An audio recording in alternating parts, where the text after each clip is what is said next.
Farage shocked. Nigel Farage uncovers shocking council spending habits.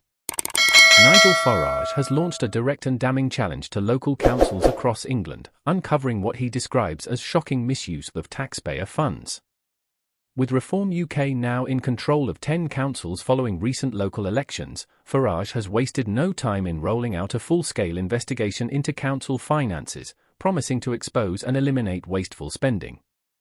Farage announced that Reform UK will deploy a team of independent auditors tasked with examining years of council spending decisions.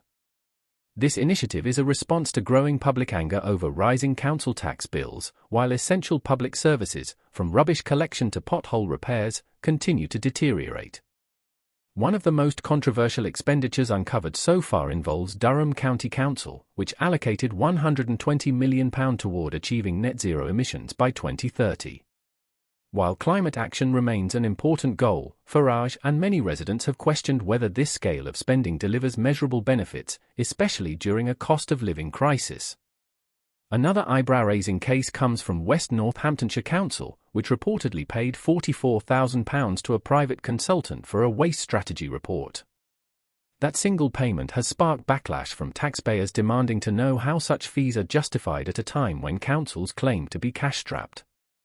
The situation worsens with revelations about North Northamptonshire Council, which committed £1.1 million to a programme distributing free vapes to smokers as part of a quit smoking initiative.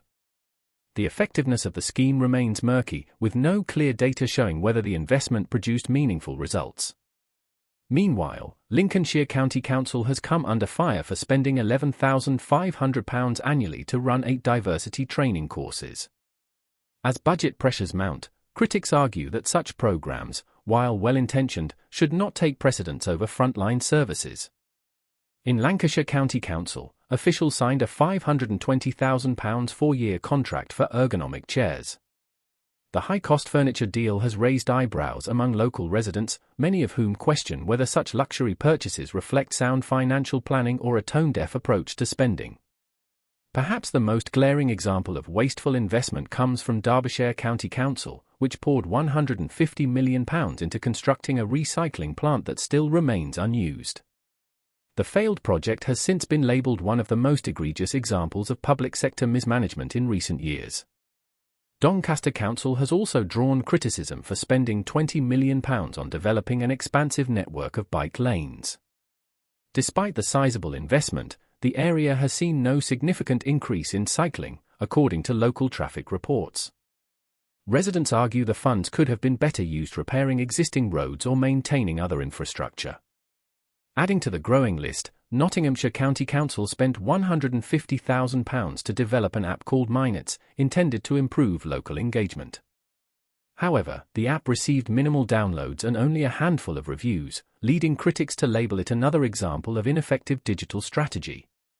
In a move that has raised both fiscal and political concerns, Kent County Council opened a satellite office in Brussels.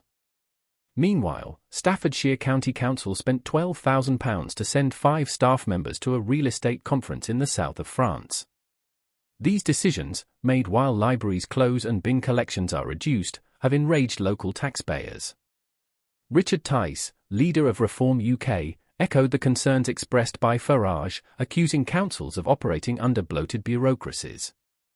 Astronomical debts, inflated executive salaries, and wasteful contracts are threatening the financial health of our local authorities, Tice stated. It's time for real reform. Tice's call for action was backed by fellow Reform UK member William Yarwood, who emphasised the need for transparency and accountability. If Reform UK wants to move beyond protest politics and be taken seriously, we must follow through with these investigations.